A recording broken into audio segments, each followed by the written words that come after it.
Alam nyo guys, 4 years ago, nung mag-start po ako mag-vlog, ay wala po akong idea kung paano ko sisimulan. So, ginawa ko po, nanood muna ako ng mga car vloggers. Karamihan mga foreign, pero nanood din ako ng mga Pinoy. At isa po doon sa mga pinanood kong Pinoy, ay ito pong si Jeep Doctor.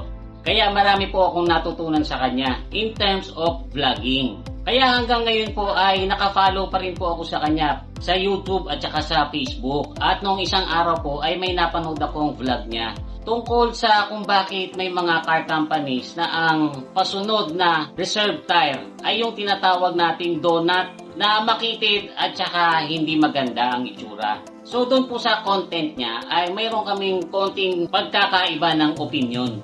So kung hindi nyo pa po napanood yung vlog niya, ay ito po ang very fast version. Minsan naisip nyo ba mga bossing bakit yung ibang sasakyan donut tire ang ibinibigay?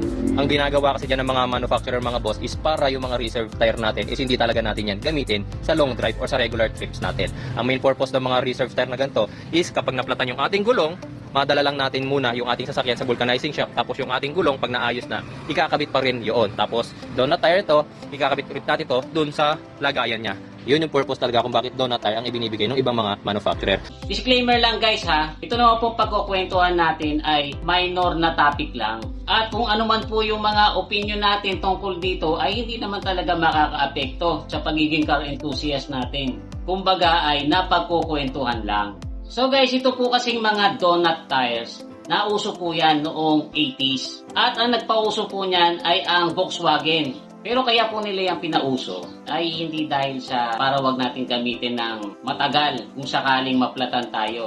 Ang number one reason ng Volkswagen kung bakit pinauso nila yung donut tires ay para makakonserve sila ng space sa pagde-design nila ng kotse. Kasi guys, itong mga spare tires ay nag-o-occupy din ng considerable amount of space. So sa designing po ng kotse, mahalaga yung kung saan mo ito ipoposisyon nang hindi siya nakaka-istorbo. Medyo challenging po yan kung ang i-design na sasakyan ay maliit. Karaniwan ay nahandun po sa loob ng trunk. Kumisa naman ay dun sa ilalim ng trunk. Gagamitan mo pa ng pang-ikot para bumaba. Sa mga Tamaro FX naman po, nakalagay yan sa ilalim ng passenger side sa gilid. Gagamitan mo rin ng pang-ikot. Sa mga jeepney naman po, napansin nyo ba yung ibang jeep katabi mismo ng driver at ginagawa nilang pinto? Sa mga SUV noong 80s at saka 90s na uso yan, inilalagay naman doon sa may pintuan sa likod. Pero hindi po mga sasakyan na ipinapatong na lang yan sa hood o kaya naman nilalagay lang sa may harapan mismo. Pero syempre, mas maganda kung maipupwesto yan kung saan maikukubli ito at hindi mahalata at maging aesthetic pa rin yung overall design. So doon po naisip ng Volkswagen na kung mas makitid ang gagawin nilang spare tire, mas madali itong i-integrate sa mga designs ng kotse nila. Ang number 2 reason po kung bakit donut tires ang ginagawang pasunod na spare tire ng ibang mga car companies ay dahil sa cost cutting. Mas mura po kasi yan. Lahat naman po kasi ng car companies nag-iisip yan ng paraan kung paano sila makakatipid sa pag-manufacture ng sasakyan. May mga sasakyan naman po na yung metal parts ay pinapalitan ng plastic para makamura. Tulad na lang po doon sa Chevrolet Spark namin. Nung minsan ginagamit ko, bigla na lang lumusot yung clutch pedal. Yung pala, nabali na yung push rod. Kaya nung kalasin po namin yun, nagulat ako, plastic na pala ang ginagamit nila na push rod. Hindi katulad sa ibang mga sasakyan, metal. Kaya ang ginawa ko po, nagpa-machine shop na lang po ako ng metal. Pinagaya ko mismo yung push rod ng Chevrolet para hindi na ako ulit mabalian. So isipin nyo na lang kung halimbawa dun sa push rod na yon ay makakatipid ang Chevrolet ng let's say 10 pesos. At nagpa-manufacture sila ng 1 million na sasakyan na gagamit niyang push rod na yan.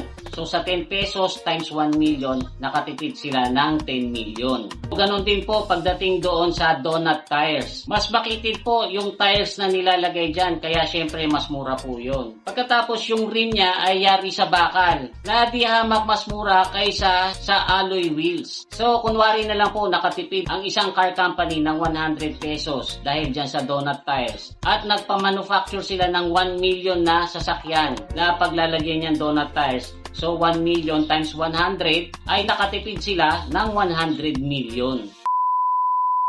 And then, ang third reason po kung bakit donut tires ang pasunod na spare tire ng ibang mga car companies ay dahil sa yan po ay mas magaan. Gaya nga po na sabi ko sa inyo kanina, mas makitid yan, kaya natural lang na maging mas magaan yan kaysa doon sa mga regular tires. At dahil yan po ay mas magaan, nakakabawas po yan doon sa overall na timbang ng sasakyan. At yan pong kabawasan ng timbang ay nakakaapekto po yan sa power at saka sa fuel efficiency ng isang sasakyan, lalo na doon sa mga may maliliit lang na makina. Mayroon nga po mga kotse ngayon na hindi na included ang spare tire. Nilalagyan na lang ng tire sealant ang mga gulong para hindi basta-basta mapaplatan. Ang pasunod na lang ay portable na air compressor. Ang sasabihin po ng car company kung bakit hindi na sila nagpasunod kahit donut tire ay dahil sa weight reduction. Isa pang advantage kasi guys ng mas magaan ng spare tire ay mas madali po itong i-handle kung sakaling mapaplatan ka.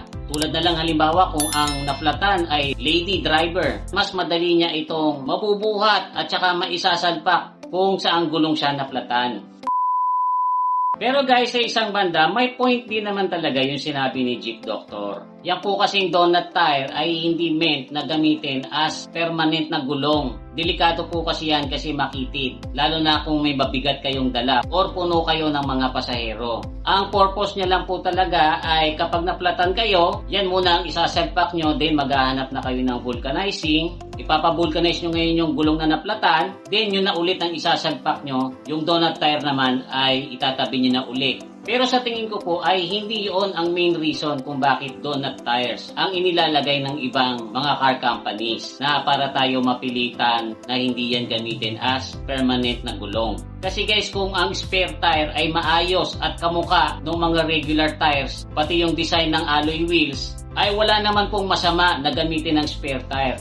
Kasi guys, doon po sa Mitsubishi Adventure namin, ang mga gulong po noon kasama na yung spare tire ay magkakamukha lahat. So, nung ipinampasada ko po yon, pagka napaplatan ako, ibababa ko lang po yung spare tire, then ikakabit ko dun sa tapat na naplatan. Hindi ako kagad obligato na pumunta sa vulcanizing. Naihahatid ko muna yung mga pasahero ko hanggang dun sa kabilang terminal. At pagdating ko po dun sa kabilang terminal, tsaka pa lang ako maghahanap ng vulcanizing.